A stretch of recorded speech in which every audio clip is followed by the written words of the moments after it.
नमस्कार। तो आज का सेशन हमारा जो रहेगा वो रहेगा इकॉनमी को लेकर के, ठीक है। तो हमने आज के सेशन में इकॉनमी के सब्जेक्ट को यहाँ पे शामिल किया है। जो भी प्रीवियस से पूछे गए हैं सब्जेक्ट और जो कि आपके एग्ज़ाम के पॉइंट ऑफ व्यू से इम्पॉर्टेंट है, उनको हम यहाँ पे देखेंगे।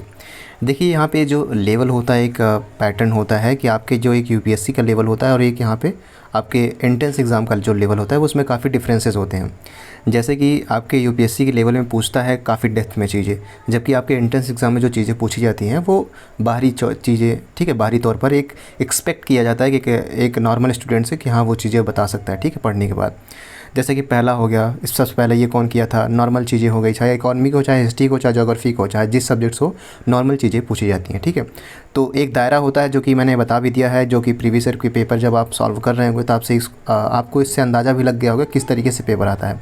और डेफिनेटली अगर आपने सॉल्व कर लिया होगा प्रीवियस ईयर के पेपर तो डेफिनेटली बड़े एक कॉन्फिडेंस आपके अंदर तो आ ही गया होगा। और सेकंड थिंग कि ये हमारा सेशन चल ही रहा है, ये समझ लीजिए कि एक तरीके से मैं अगर कहूँ क्लियर शब्द में तो ये पेनिसिया है, ठीक है, रामबाण इलाज है। डेफिनेटली ये जब आप एग्ज़ाम देने जाएंगे एग्ज़ाम हॉल में, उस टाइम पे ये रियलाइजेशन होगा कि ये जो क्वेश्चंस जो हमने करवाए थे वो आपके एग्ज़ाम में कितने इंपॉर्टेंस थे, ठीक है। तो वो चीज़ें आपको यहाँ पे रियलाइज़ होगा। तो जो हमारा क्रैश कोर्स चल रहा है इसको आप बिल्कुल भी स्किप मत कीजिएगा। First thing. सेकंड थिंग कि अगर अभी तक आपने जो प्रीवियस ईयर के पेपर सॉल्व नहीं कर रहे हैं या फिर नहीं है आपके पास, डेफिनेटली डिस्क्रिप्शन बॉक्स में आपको लिंक दिया गया है, उसको डाउनलोड करके उसको सॉल्व कीजिए। कम से कम एक दिन में 2 पेपर सॉल्व कीजिए। और जो उसमें पेपर दिया गया है, कुछ लोग क्या कर रहे हैं, कन्फ्यूज हो जा रहे हैं कि एक ही पार्ट है क्या, बीए को लेकर, बीएससी को लेकर, बीकॉम को लेकर के। देखिए, मैंने बुक का सिर्फ एक ही पार्ट का लिंक दिया है, लेकिन बीए का जैसे पार्ट 1 है, पार्ट 2 है, पार्ट 3 है, पार्ट 4 है, इस तरीके से पार्ट वाइज में डिवाइड किया गया है। अब पार्ट वाइज में डिवाइड किया गया, जैसे पहले पार्ट में कि पिछले 11 साल के पेपर दिए गए हैं, दूसरे साल में जो है पेपर दिया गया है, ठीक है, जो बचे हुए पेपर है, इसके साथ साथ में किस तरीके से कहाँ से प्रश्न पूछे जाते हैं। चौथे पार्ट में, तीसरे पार्ट में आप देखेंगे कि जीके जीएस साथ ही साथ में आपका जो है समझाया गया है कि हाँ ये चीज़ें पढ़ लीजिए, बाकी हो जाएगा, ठीक है।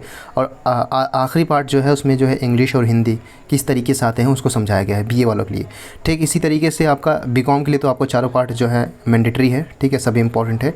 वो सभी स्टूडेंट अगर आप खरीद रहे हैं तो चारों खरीदिए, अदरवाइज़ उसमें आप टाइम वेस्ट मत कीजिए। साथ ही साथ में एलएलबी वालों का तो डेफिनेटली अगर मैं कहूँगा कि एलएलबी वाले भी अगर उनकी तैयारी अच्छी है तो प्रीवियस ईयर के पेपर जो है लास्ट पार्ट डाउनलोड कर लीजिएगा, इंपॉर्टेंट रहेगा। बाकी पहला दूसरा पार्ट अगर आपने किया है तो वेल अच्छी बात है, लेकिन अगर लास्ट पार्ट जो है तीसरा और चौथा पार्ट, ठीक है, तीसरा पार्ट डाउनलोड कर लीजिएगा, क्योंकि उसमें जो है प्रीवियस 5 ईयर के जो पेपर दिए गए हैं उनसे आपको एक अंदाज़ा लग जाएगा। तो ये कुछ चीज़ें थी जो कि आपके एंट्रेंस एग्जाम से संबंधित थी। बाकी यहाँ पे हमारा सेशन चलता रहेगा, ठीक है। जीके जीएस का जैसे ही समाप्त होगा उसी तरह का रीजनिंग का जो है हमारा आएगा, इसके बाद रीजनिंग का समाप्त होगा, तो आपका कोर्स वाइज यहाँ पे चलता रहेगा। दूसरी बात यह है कि कन्फ्यूजन होता है कि देखिए ये सभी के लिए कोर्सेज़ है, चाहे मैं यूजीएटी की बात करूँ, चाहे पीजीएटी की बात करूँ, पीजीएटी फर्स्ट या सेकंड के दोनों के लिए ये समान रूप से इंपॉर्टेंट है, ठीक है। तो इस तरीके से आप अपने अकॉर्डिंग देख सकते हैं पेपर किस तरीके से आते हैं। अब बात कर लेते हैं यहाँ पे पहला प्रश्न जो हमारा है। पहला प्रश्न क्या है कि भारत का कितना प्रतिशत भाग आबादी कृषि उद्योग पर निर्भर है। तो आपको बताना है कि कितना प्रतिशत आबादी जो है वो कृषि उद्योग पर निर्भर है। इसका जो सही आंसर हो जाएगा वो है 58.9% जो भाग है वो कृषि पर आधारित है, ठीक है।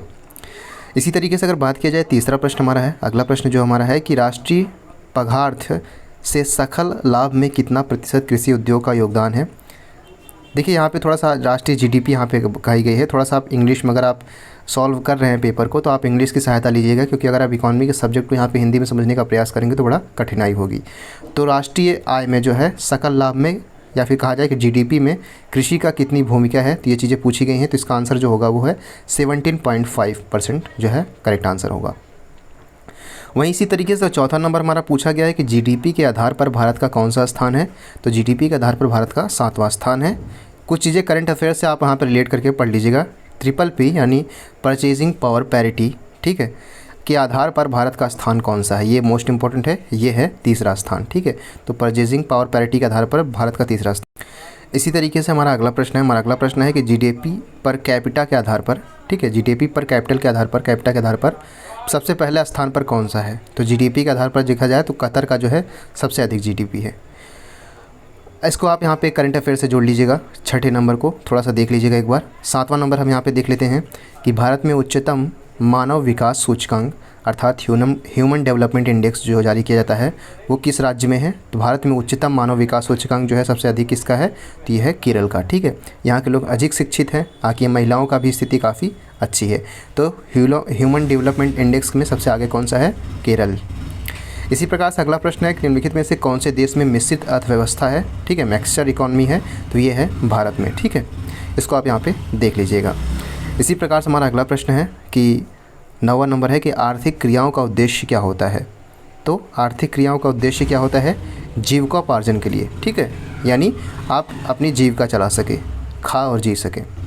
इसी प्रकार से अगला प्रश्न हमारा है 10वां नंबर कि जनसंख्या वृद्धि से आर्थिक विकास की गति क्या होती है? मान लीजिए कि किसी भी देश की अगर जनसंख्या वृद्धि है तो उसके आर्थिक विकास क्या हो जाएगी?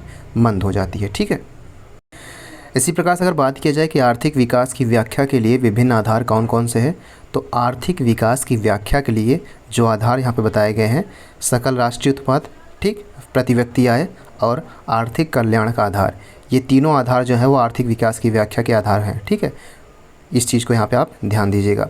इसी प्रकार से मानव विकास सूचकांक जो होता है, भारत का क्या स्थान है? तो मानव विकास सूचकांक में जो है, इसमें थोड़ा सा करंट अफेयर से रिलेट कर लीजिएगा एक बार आप। ठीक है, इसमें जो स्थान है 126वां स्थान है। अगला हमारा है 13 नंबर, यानी पहला मानव विकास सूचकांक किस अर्थशास्त्री ने तैयार किया था? तो पहला यहाँ पे पूछा गया है, पहला मानव विकास सूचकांक किस अर्थशास्त्री ने तैयार किया था? तो महबूब उल हक ने। ठीक, इसी प्रकार से अगला है 14 नंबर हमारा कि निम्नलिखित में से प्राथमिक क्षेत्र किसे कहा जाता है? प्राथमिक क्षेत्र, द्वितीयक क्षेत्र, तृतीयक क्षेत्र, इस तरीके से क्षेत्र होते हैं। तो प्राथमिक क्षेत्र जो है वो कृषि क्षेत्र को कहा जाता है, ये मोस्ट इंपॉर्टेंट है। अगला इसी तरीके से 15 नंबर हमारा कि शिक्षक द्वारा अपने पुत्र को पढ़ाना कौन सी क्रिया है? तो ये है आर्थिक और अनार्थिक दोनों क्रियाओं के अंतर्गत आता है। अगला प्रश्न हमारा है 16 नंबर, देख लेते हैं कि इनमें से कौन भारत सरकार का केंद्रीय बैंक है? आपको मैं एक प्रश्न पूछ रहा हूँ कि आरबीआई की स्थापना किस सन में हुई थी, ये आपको बताना है, डेट सन भी। ठीक है, और वर्तमान समय में गवर्नर जनरल इसके कौन है? तो ये आपको बताना है। गवर्नर इसके कौन है? जनरल नहीं, गवर्नर इसके कौन है आरबीआई के, ये आपको बताना है। इनमें से भारत सरकार का केंद्रीय बैंक कौन सा है? तो ये रिजर्व बैंक ऑफ इंडिया यानी आरबीआई है। ठीक, इसी तरीके से अगला प्रश्न हमारा है कि 17 नंबर कि राष्ट्रीय विकास परिषद का अध्यक्ष कौन होता है? तो राष्ट्रीय विकास परिषद का अध्यक्ष प्रधानमंत्री होता है। इसी तरीके से अगला हमारा है कि किस आधुनिक यंत्र के आगमन के बाद सूचना, शिक्षा एवं ज्ञान सर्वसुलभ हो गए हैं? ये है कंप्यूटर। ठीक है, जैसे ही हमारे कंप्यूटर आया है हमारे ज़माने में आधुनिक यंत्र के रूप में, इसके बाद शिक्षा, ज्ञान एवं जो है सभी चीज़ें सुलभ हो गई हैं। इसी तरीके से 19 नंबर है, 19 नंबर हमारा क्या है कि व्यावसायिक बैंक का राष्ट्रीयकरण कब किया गया था? मोस्ट इंपॉर्टेंट 1969 में राष्ट्रीयकरण किया गया था। ठीक है, इसी तरीके से अगला हमारा देख लेते हैं 20 नंबर कि अंतर्राष्ट्रीय व्यापार संबंधी नियमों को निर्धारित करने वाली संस्था कौन है? तो अंतर्राष्ट्रीय व्यापार संबंधी नियमों को निर्धारित करने वाली संस्था है विश्व बैंक। ठीक है, वर्ल्ड बैंक है। इसी प्रकार से हमारा अगला प्रश्न है कि भारत में योजना आयोग का गठन कब किया गया था? तो भारत में योजना आयोग का गठन किया गया था 15 मार्च 1950 को। अगला प्रश्न है कि बिहार के किस जिले का प्रतिष्ठित व्यक्ति माफ़ कीजिएगा, बिहार के किस जिले का प्रति व्यक्ति आय जो है सर्वाधिक है? तो वो है पटना। पटना में जो है प्रति व्यक्ति आय सर्वाधिक है। उसी तरीके से अगर देखा जाए लीची का विश्व में सबसे बड़ा उत्पादक देश कौन सा है? तो लीची का विश्व में सबसे बड़ा उत्पादक देश कौन सा है? Bharat. Option A will be the correct answer. इसी तरीके से अगर 24 नंबर देखा जाए, हमारा 24 नंबर क्या है कि निम्नलिखित में से कौन सा भारतीय राज्य गरीबी के कुचक्र का शिकार है? तो ये है बिहार। ठीक, अगला हमारा है कि भारत में राष्ट्रीय आय की गणना के लिए सर्वमान्य प्रमाणित संस्था कौन सी है? तो ये है केंद्रीय सांख्यिकी संगठन। ठीक है, केंद्रीय सांख्यिकी संगठन जो है वो भारत में राष्ट्रीय आय की गणना के लिए सर्वमान्य प्रमाणित है। ठीक, इसी प्रकार से हमारा अगला प्रश्न है जो कि मोस्ट इंपॉर्टेंट है कि भारत में वित्तीय वर्ष कहा जाता है। तो भारत में जो है आपको पता होगा 1 अप्रैल से 31 मार्च तक का जो है वो वित्तीय वर्ष के अंतर्गत आता है, ये काफ़ी इंपॉर्टेंट था। अगला हमारा 27 नंबर है कि तीसा की भयानक आर्थिक मंदी से उबारने के लिए किसने सुझाव दिया था? तो तीसा की भयानक आर्थिक मंदी को उबारने के लिए प्रोफेसर केन्स ने सुझाव दिया था। देखिए, तीसा जो है आप पढ़े होंगे अगर इकोनॉमी के स्टूडेंट, तो आपको पता होगा कि तीसा के भयानक आर्थिक मंदी की अवधि क्या थी, यानी तीसा जो है कब आया था? तो ये आया था, आपको पता ही होगा अगर आप स्टूडेंट रहे हैं तो 1929 से 33। इसके बीच में बहुत ज़्यादा डेप्थ मत जाइएगा। ठीक है, कुछ चीज़ें रट लीजिएगा क्योंकि कई बार हमारे पास वक्त नहीं होता, तो हमारे पास सिर्फ एक ही चीज़ें जो होती हैं वो रटना होता है। ठीक, अब बाद में पढ़िएगा आप इकॉनमी ध्यान से, लेकिन अभी एंट्रेंस एग्जाम निकालना है तो बेसिक चीज़ें इस पर आपको फोकस करना है। वही उत्पादन एवं आय गणना विधि आर्थिक दृष्टिकोण से है, तो उत्पादन एवं आय गणना जो है वो यहाँ पे किस दृष्टि से है, ये थे सहज, वैज्ञानिक और व्यवहारिक तीनों दृष्टि से उत्पादन एवं आय गणना विधि आर्थिक दृष्टिकोण से है। यहाँ पर उत्पादन यानी प्रोडक्शन और जो आय गणना होती है वो व्यवहारिक भी होती है, वैज्ञानिक तरीके से भी होती है और सहज भी होती है। ठीक है, सहज तीनों तरीके से हो सकती है। वहीं अगला हमारा प्रश्न है 30 नंबर की, गरीबी के कुचक्र को किसने परिभाषित किया था? तो गरीबी के कुचक्र को रैगनर नर्क्स ने प्रभावित। इसी प्रकार से हमारा अगला प्रश्न है कि अर्थशास्त्र किनकी रचना है? तो अर्थशास्त्र आपको पता होगा, आपने पढ़ा है, तो चाणक्य जो है इनकी अर्थशास्त्र रचना है। ठीक है, अगला है राष्ट्रीय आय समिति का गठन किस वर्ष हुआ था? ये भी इम्पॉर्टेंट है कि राष्ट्रीय आय समिति का गठन किस वर्ष हुआ था? तो राष्ट्रीय आय समिति का गठन 1949 में यानी 1949 में हुआ था। वहीं अगर बात की जाए कि हमारे देश में किस मुद्रा को वैधानिक मान्यता है, वैधानिक मान्यता है, इस बात को ध्यान रखिएगा। तो ये जो पत्र मुद्रा है, ठीक है, पेपर मुद्रा जो है, इसको जो है वैधानिक मान्यता है। इसी तरीके से अगला देखा जाए 34 नंबर हमारा है, यानी 34 नंबर हमारा है कि निम्नलिखित में से कौन सी विधि ग्राह्य मुद्रा है, यानी ले सकता है कोई भी व्यक्ति 10 रुपये का नोट। जबकि अगर आप मान लीजिए किसी को चेक दे रहे हैं या फिर किसी को ड्राफ्ट दे रहे हैं तो वो लेने से मना भी कर सकता है, लेकिन जब आप रुपए देंगे तो वो लेने से इनकार नहीं कर सकता। क्यों? क्योंकि ये सर्व जगह ग्राह्य है। ठीक है, सभी को लेना पड़ेगा। इस तरीके से अगला हमारा प्रश्न है कि आजकल मुद्रा का कौन सा रूप अधिक प्रचलन में है? तो आपको पता होगा कि पत्र मुद्रा जो है वो अधिक प्रचलन में है। अगला हमारा प्रश्न है, अगला प्रश्न क्या है इनमें से कि इनमें से कौन सी मुद्रा के कार्य नहीं है? तो मुद्रा जो है माध्यम, मापन और भुगतान, इन तीनों के रूप में कार्य किया जाता है, जबकि लेखन एवं संपादन ये अलग है। ठीक है, इस तरीके से आप यहाँ पे एलिमिनेट कर सकते हैं इसको। अगला हमारा है 37 नंबर। 37 नंबर क्या है हमारा कि किस धातु की मुद्रा के रूप में सर्वाधिक प्रयोग हुआ है? तो आपको पता ही होगा कि चांदी और सोना का जो है सर्वाधिक उपयोग किया था, वो प्राचीन समय में चलता आ रहा है। इसी प्रकार से अगला हमारा है कि 38 नंबर, इनमें से कौन सी साख का आधार नहीं है? साख का आधार नहीं है शिक्षा। ठीक, जबकि विश्वास, चुकाने की क्षमता और ऋण की अवधि, ये तीनों जो है साख का आधार। मान लीजिए आप किसी से लोन लेते हैं तो वो क्या करेगा, वो तो आपको विश्वास के आधार पर देगा, या फिर आपको देखा कि बैकग्राउंड कैसा है, चुकाने आप चुका सकते हैं नहीं, या फिर ऋण की अवधि आपको तय कर देगा कि इतने महीने में आपको देना। तो ये सभी जो है साख के आधार हैं। ठीक है, जबकि ये शिक्षा अलग बात है। अगला हमारा है कि बांग्लादेश की मुद्रा का क्या नाम है? बांग्लादेश की मुद्रा के नाम से भी इस बार पूछे जाते हैं, कई बार प्रश्न पूछे गए हैं, टका। ठीक है, अब आपको बताना है कि जापान की मुद्रा का क्या नाम है और साथ ही साथ में चीन की मुद्रा का क्या नाम है। ठीक है, ये दो देशों के मुद्राओं का नाम आपको बताना है। आई होप डेफिनेटली आप लोग बताएंगे। 40 नंबर है कि किसने कहा था कि कर्ज जमा की संतान है और जमा कर्ज की संतान है? तो ये कथन था केन्स का। केन्स ने कहा था कि कर्ज जो है वो जमा की संतान है और जमा कर्ज की संतान है। इसी प्रकार से आपको यहाँ पे एटीएम का फुल फॉर्म बताना है। डेफिनेटली मैं श्योर करता हूँ कि आप लोग बताएंगे और मैं उस आंसर को पिन भी करूँगा। निम्नलिखित में से कौन सा प्लास्टिक मुद्रा के रूप में प्रचलित नहीं है? तो प्लास्टिक मुद्रा के रूप में एटीएम प्रचलित नहीं है। ठीक है, जबकि कागजी नोट, चेक और ड्राफ्ट, ये तीनों जो है प्लास्टिक मुद्रा के रूप में प्रचलित हैं। इसी तरीके से अगला हमारा प्रश्न है कि किसने कहा था, कई बार थोड़ा सा कन्फ्यूजन हो जाता है कि प्लास्टिक के रूप में तो हमारा एटीएम भी होता है लेकिन प्रचलन में नहीं है, उसको ध्यान रखिएगा। ठीक है, आप किसी को भी दे सकते हैं लेकिन उसमें क्या होता है, वो यूज़ तभी कर पाएगा जब उसके पास पिन होगा। ठीक है, इस तरीके से आप यहाँ पे रिलेट कर सकते हैं। किसने कहा था कि आधुनिक विश्व में उद्योग मुद्रा रूपी वस्त्र धारण किए हुए हैं? तो ये कथन किसका था? ये था पीगू का कथन। पीगू ने कहा था कि आधुनिक विश्व में उद्योग मुद्रा रूपी वस्त्र धारण किए हुए हैं। ठीक, इसी प्रकार से अगला हमारा है 43 नंबर की क्षेत्रीय ग्रामीण बैंकों की स्थापना कब की गई थी? तो क्षेत्रीय ग्रामीण बैंकों की स्थापना 1975 में किया गया था। वहीं 44 नंबर देख लेते हैं, यानी 44 नंबर देख लेते हैं कि सहकारी नियोजन समिति का गठन किसके नेतृत्व में किया गया था? तो सहकारी नियोजन समिति का गठन आर.जी. सरैया के जो है नेतृत्व में किया गया था। इसी तरीके से अगला हमारा प्रश्न है कि 45 नंबर है कि भारत की वित्तीय राजधानी किस शहर को कहा जाता है? मोस्ट इंपॉर्टेंट, मुंबई को भारत की वित्तीय राजधानी कहा जाता है। ठीक, अगला प्रश्न हमारा है कि गैर संस्थागत वित्त प्रदान करने वाले सबसे लोकप्रिय साधन कौन सा है? तो गैर संस्थागत वित्त प्रदान करने वाले सबसे लोकप्रिय साधन है महाजन। ठीक, यानी संस्था के रूप में नहीं होता है लेकिन ये आपको लोन दे देते हैं।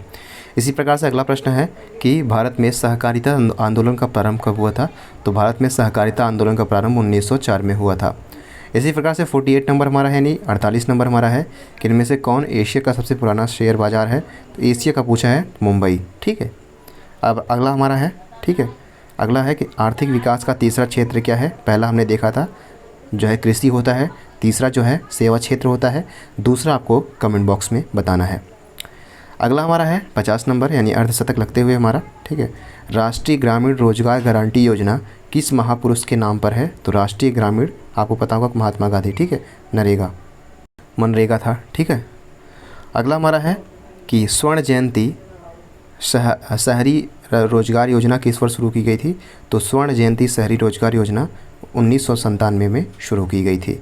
इसी तरीके से अगला प्रश्न हमारा है, अगला प्रश्न हमारा क्या है, अगला प्रश्न हमारा कि एक अर्थव्यवस्था की आधार संरचना का निर्माण होता है किसके द्वारा, कृषि के द्वारा, उद्योगों के द्वारा और सेवाओं के द्वारा, ठीक है। तो दूसरा कौन सा है आपका उद्योग हो जाएगा। भारत को किस उद्योग के क्षेत्र में अधिक सफलता मिली है। तो भारत को जो है वो कंप्यूटर सॉफ्टवेयर के क्षेत्र में, ठीक है, आपको पता होगा कि जो है सेवा क्षेत्र में सबसे आगे भारत हमारा है। वहीं आर्थिक सुधार संबंधी नवीन आर्थिक नीति कार्यक्रम कब शुरू किया गया था। तो जुलाई 1991 में आर्थिक सुधार संबंधी नवीन आर्थिक नीति कार्यक्रम शुरू किया गया था।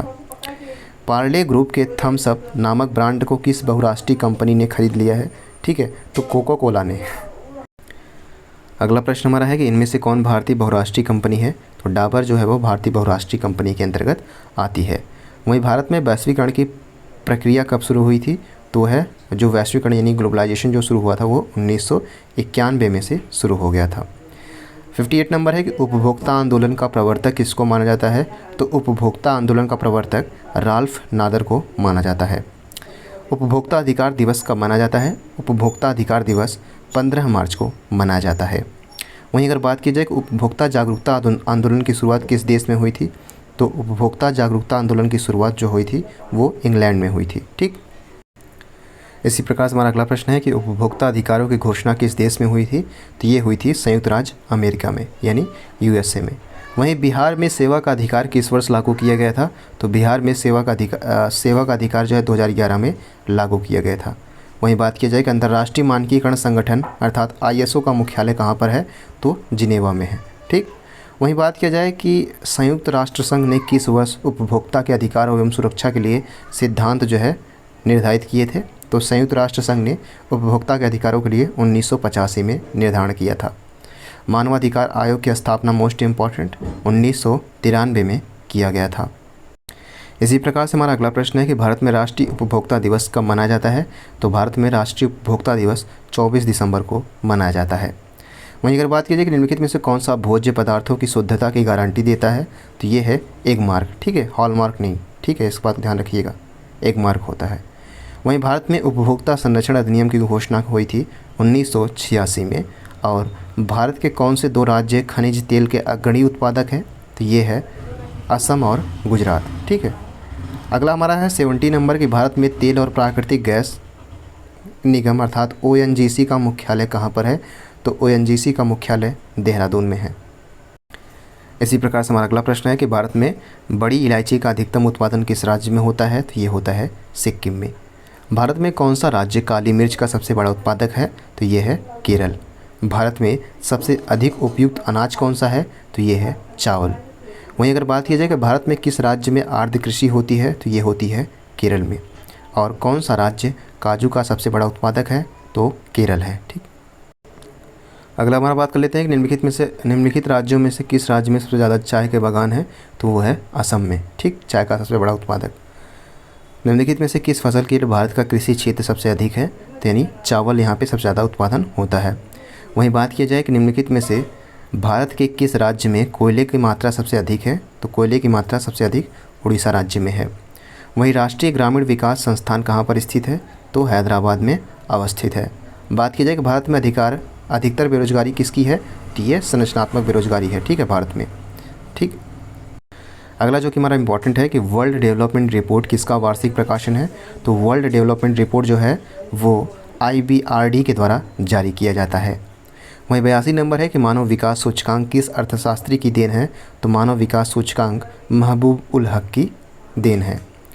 राज्य स्तरीय मानव विकास रिपोर्ट जारी करने वाला प्रथम राज्य कौन सा है। तो ये है मध्य प्रदेश। वहीं बात किया जाए कि बंद अर्थव्यवस्था से आप क्या समझते हैं। तो ये है आयात निर्यात दोनों बंद हो जाता है। ठीक है, ना आयात होता है ना निर्यात होता है।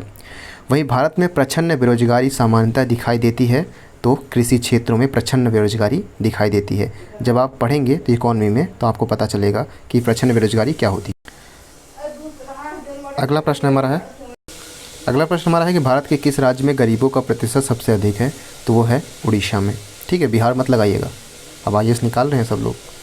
भारतीय अर्थव्यवस्था के उदारीकरण का अग्रदूत किसको कहा जाता है, तो भारतीय अर्थव्यवस्था के उदारीकरण का अग्रदूत डॉक्टर मनमोहन सिंह को कहा जाता है। वहीं किसी अर्थव्यवस्था में क्षेत्रों को सार्वजनिक और निजी में किस आधार पर वर्गीकृत किया जाता है, तो ये उद्योगों का स्वामित्व के आधार पर वर्गीकृत किया जाता है। वहीं बात की जाए कि भारत का राष्ट्रीय आय में सर्वाधिक योगदान है, तो ये है सेवा क्षेत्र में। ठीक है, सबसे आगे अग्रणी है, इसको याद रखिएगा। वहीं देश में राष्ट्रीय न्यायादर्श की स्थापना कब हुई थी, तो देश में राष्ट्रीय न्यायादर्श की स्थापना 1950 यानी 1950 में हुई थी। अगला हमारा 91 है। 91 क्या हमारा कि निम्नलिखित में से किस राज्य की प्रति व्यक्ति आय सबसे अधिक है, तो वो है गोवा की। वहीं भारत में राष्ट्रीय आय की गणना किस विधि का प्रयोग किया जाता है, तो भारत में राष्ट्रीय आय की गणना जो है इसमें आय विधि और उत्पत्ति गणना विधि, ये दोनों गणनाओं का प्रयोग किया जाता है। हिंदू वृद्धि दर किससे संबंधित है, तो ये है राष्ट्रीय आय से संबंधित है। ठीक है, इसको याद रखिएगा। भारत में राष्ट्रीय आय समको का आकलन किसके द्वारा किया जाता है, तो ये है केंद्रीय सांख्यिकी संगठन के द्वारा। वही निम्नलिखित में से आर्थिक विकास का बेहतर माप कौन सी है, तो ये है प्रति व्यक्ति आय, जो है वो आर्थिक विकास की बेहतर माप के अंतर्गत आती है। देश के लिए राष्ट्रीय आय का पहला अनुमान किसने तैयार किया था, तो ये किया था दादा भाई नौरोजी ने। प्रति व्यक्ति आय निकालने के लिए राष्ट्रीय आय को भाग दिया जाता है, तो प्रति व्यक्ति आय निकालने के लिए जो है जनसंख्या से भाग दिया जाता है। ठीक है, जो आय है उसे जनसंख्या से भाग दिया जाता है। इसी प्रकार से निम्नलिखित में से कौन सा क्षेत्र भारत के सकल घरेलू उत्पादन का सर्वाधिक योगदान देता है, तो ये है, आपको पता होगा कि सेवा क्षेत्र यानी तृतीय क्षेत्र जो है सर्वाधिक योगदान देता है। वही मुद्रा स्वयं का निर्माण करती है, यह परिभाषा किसने दिया था, तो क्रोमर ने दिया था। ग्रेशम का नियम क्या है, तो ग्रेशम का नियम है मुद्रा के प्रचलन से संबंधित। अगला प्रश्न हमारा है कि किन देशों की मुद्रा प्रायः हार्ड करेंसी होती है, तो ये विकसित देशों की मुद्रा जो है प्रायः हार्ड करेंसी होती है। वहीं 102 नंबर है कि ऐसी विदेशी मुद्रा जिसमें शीघ्र पलायन कर जाने की प्रवृत्ति है, उसे क्या कहते हैं, वो गर्म मुद्रा के अंतर्गत आती है। ठीक है, हॉट मनी। निम्नलिखित में से कौन मुद्रा का कार्य नहीं है, तो ये मूल्य का स्थिरीकरण ये मुद्रा का काम नहीं होता है, जबकि मूल्य का मापन, मूल्य का संचयन और हस्तांतरण ये तीनों काम मुद्रा के हैं। 104 नंबर है कि सरकार द्वारा पुरानी मुद्रा को समाप्त कर नई मुद्रा चलाना क्या कहलाता है, ये कहलाता है विमुद्रीकरण। ठीक है, जो मोदी जी ने किया था। बाजार के नियम का प्रस्तुतकर्ता कौन है, तो ये है जेबी से। अगला प्रश्न हमारा कि लगातार बढ़ती कीमतों की प्रक्रिया क्या होती है। मान लीजिए कि आपके देश में लगातार कीमतें बढ़ रही हैं, तो मतलब क्या है, मुद्रास्फीति। ठीक है, महंगाई बढ़ रही है, महंगाई आ गई है। मुद्रास्फीति के कारण सबसे अधिक हानि किसको होती है, तो वो है लेनदार को, जो लेता है। ठीक है, जब आप खरीदने जाएंगे तो आपको महंगा पड़ेगा वो चीज़ें। वहीं मुद्रास्फीति से लाभान्वित कौन होता है, तो ये रीढ़ी लोग। ठीक है, जब मुद्रा बढ़ जाएगी, ठीक है, तो जो रीढ़ी होंगे उनको ज़्यादा लाभ हो जाएगा। अब कैसे लाभ होगा, ये चीज़ें आप यहाँ पे इकॉनमी में डेप्थ में पढ़िएगा। निम्नलिखित में से कौन मुद्रास्फीति के नियंत्रण की विधि नहीं है, तो ब्याज दर में कमी, जबकि मुद्रा की पूर्ति पर नियंत्रण, वस्तुओं की राशनिंग और मांग पर नियंत्रण, ये तीनों जो है मुद्रास्फीति के नियंत्रण की विधि है। जबकि ब्याज दर में कमी, ये कोई मुद्रास्फीति में कमी नहीं होता। मुद्रास्फीति, ठीक है, अवस्फीति क्या होता है, अवस्फीति क्या होता है, मुद्रा मतलब स्फीति मतलब बढ़ जाना, अवस्फीति मतलब घट जाना।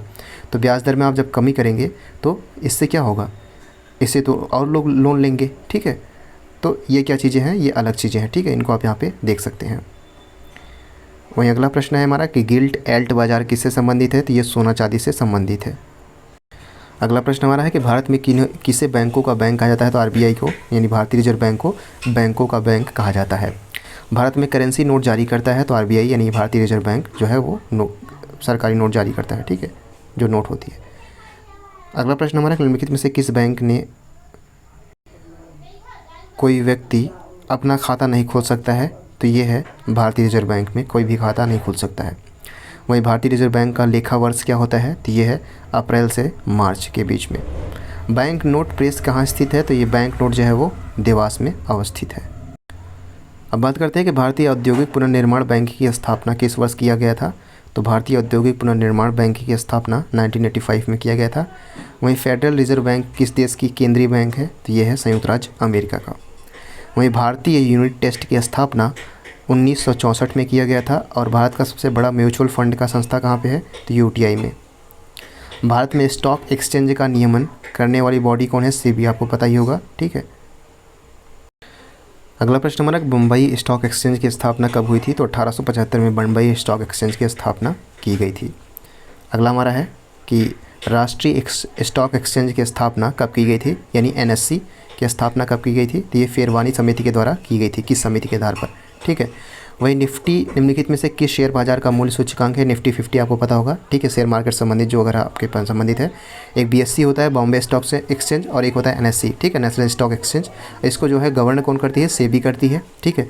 अब निफ्टी जो है इसमें जो है कुछ स्टॉक को जो है सम्मिलित किया जाता है, जो बेस्ट स्टॉक होते हैं, जैसे निफ्टी 50, ठीक, इस तरीके से। तो ये है एनएससी के द्वारा, नेशनल स्टॉक एक्सचेंज के द्वारा इसका मूल्य सूचकांक तैयार किया जाता है। चमकता हुआ सितारा किस बैंक का प्रतीक है, चमकता हुआ सितारा बैंक ऑफ इंडिया का प्रतीक है।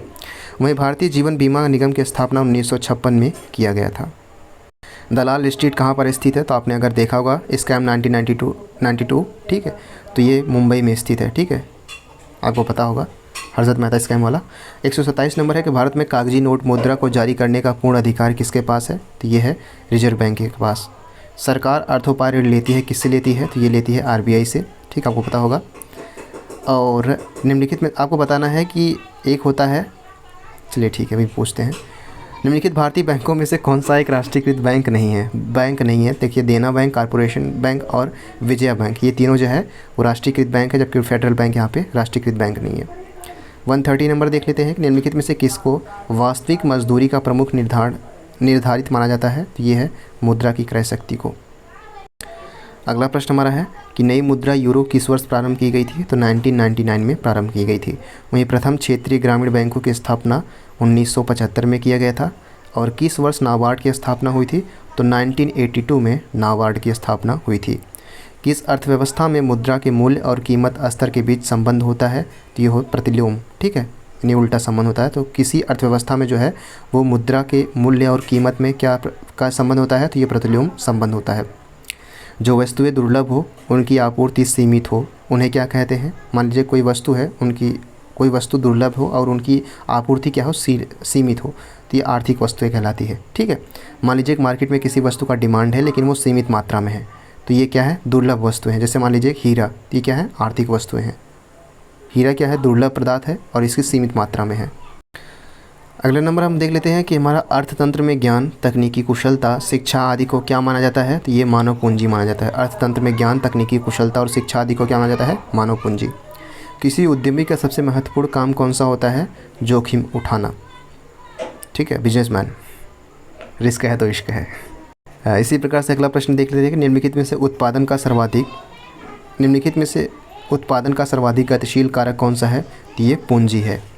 वही बात किया जाए कि निम्नलिखित में से किसकी दृष्टि से भारतीय अर्थव्यवस्था में कुटीर तथा लघु उद्योग आवश्यक हैं, तो निम्नलिखित में से किसकी दृष्टि से भारतीय अर्थव्यवस्था में कुटीर तथा लघु उद्योग आवश्यक है, तो यह है रोजगार सृजन में। वहीं औद्योगिक एवं वित्तीय विनिमय बोर्ड की स्थापना कब की गई थी, तो औद्योगिक एवं वित्तीय विनिमय बोर्ड की स्थापना 1992 में की गई थी।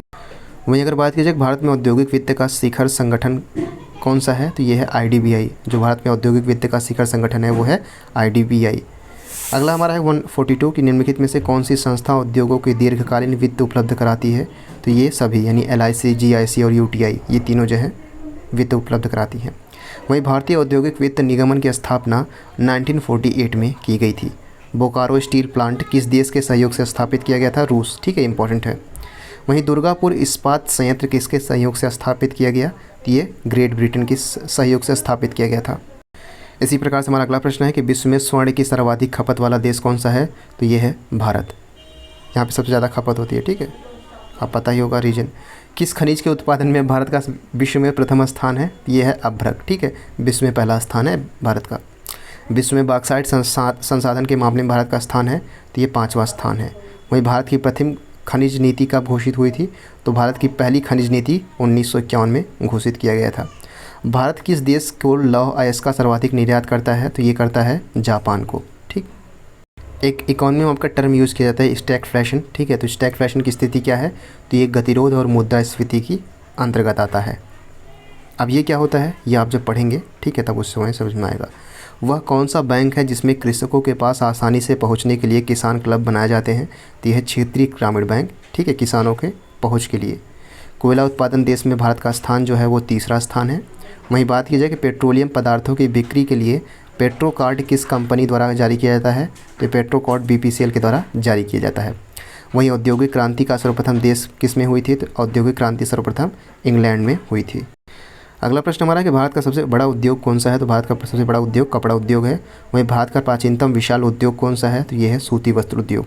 वहीं चीनी उत्पादन में भारत का विश्व में कौन सा स्थान है? तो ये दूसरा स्थान है। और वह कौन सा वित्तीय वर्ष है जिसमें सार्वजनिक उद्यमों में विनिवेश आरंभ हुआ था? तो 1991 से 92 में। भारत में उदार औद्योगिक नीति किस वर्ष अपनाई गई थी? तो 1991 में भारत में उदार औद्योगिक नीति अपनाई गई थी। वहीं बात की जाए कि व्यवसाय के अंतर्गत आता है तो व्यापार, वाणिज्य और उद्योग, ये तीनों व्यापार के अंतर्गत आते हैं। भारत का सबसे महत्वपूर्ण लघु उद्योग कौन सा है? तो यह हथकरघा उद्योग सबसे महत्वपूर्ण उद्योग है। प्रथम कृषि गणना कब की गई थी? प्रथम कृषि गणना जो है वो 1970 में किया गया था।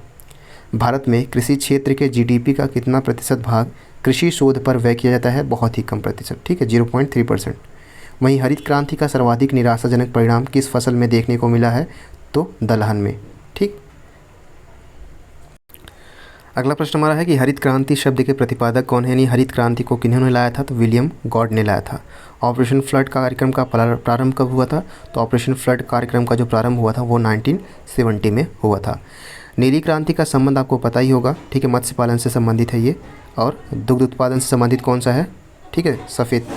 मत्स्य उत्पादन में भारत का विश्व का कौन सा स्थान है? मछली उत्पादन में तीसरा स्थान है। पहला स्थान किसका ये आपको बताना है। विश्व में कॉफ़ी उत्पादन में भारत का स्थान है छठा। वहीं अगला प्रश्न है कि चावल निर्यातक के मामले में भारत का कौन सा विश्व में कौन सा स्थान है? तो ये दूसरा स्थान है। वहीं तंबाकू उत्पादन में भारत का स्थान कौन सा है? ये तीसरा स्थान है। ये काफ़ी इंपॉर्टेंट है, याद रखिएगा। कौन सा देश विश्व में गेहूँ का सर्वाधिक उत्पादन करता है? तो ये चीन करता है। वहीं भारत ने किसके उत्पादन में आत्मनिर्भरता प्राप्त कर ली है? तो ये खाद्यान्न उत्पादन में आत्मनिर्भरता, यानी कहीं से निर्यात नहीं करना पड़ता है, ठीक है, आयात करते हैं हम यहाँ पे, आयात नहीं करना पड़ता है, ठीक है, माफ़ कीजिएगा, निर्यात नहीं करना पड़ता है, यानी हम यहाँ पे क्या हो सफिशिएंट हो चुके हैं, अब हम निर्यात करते हैं दूसरे देशों को। वहीं राष्ट्रीय कृषि अनुसंधान प्रबंधन अकादमी कहाँ पर अवस्थित है? तो ये हैदराबाद में अवस्थित है। अगला प्रश्न की बात की जाए कि ऑपरेशन फ्लड किस कार्य से संबंधित है? तो ऑपरेशन फ्लड जो है वो दुग्ध उत्पादन से संबंधित है। वहीं खाद्य एवं कृषि संगठन का मुख्यालय जो है वो रोम में है। और राष्ट्रीय कृषि विपणन संस्थान कहाँ पर स्थित है? तो ये जयपुर में अवस्थित है। किसान क्रेडिट कार्ड योजना किस वर्ष शुरू की गई थी? तो ये 1998 में शुरू की गई थी। वहीं भारत में फसलों के सकल क्षेत्रफल में खाद्यान्नों का क्षेत्रफल कितना है? तो यह है 70% से अधिक। अगला हमारा प्रश्न है कि विश्व में दुग्ध उत्पादन के क्षेत्र में भारत का स्थान कौन सा है? तो ये पहला स्थान है। इंद्रधनुषीय क्रांति का संबंध किससे है? तो इंद्रधनुषी जो है नीली क्रांति, हरित क्रांति, श्वेत क्रांति, इन तीनों से संबंधित है। भारत में तंबाकू का सर्वाधिक उत्पादन करने वाला राज्य कौन सा है? आंध्र प्रदेश। वहीं भारत में गेहूं का सर्वाधिक उत्पादन करने वाला राज्य है उत्तर प्रदेश। मोबाइल फ़ोन का प्रयोग करने वाले लोगों की सर्वाधिक संख्या किस देश में है? अमेरिका में, ठीक।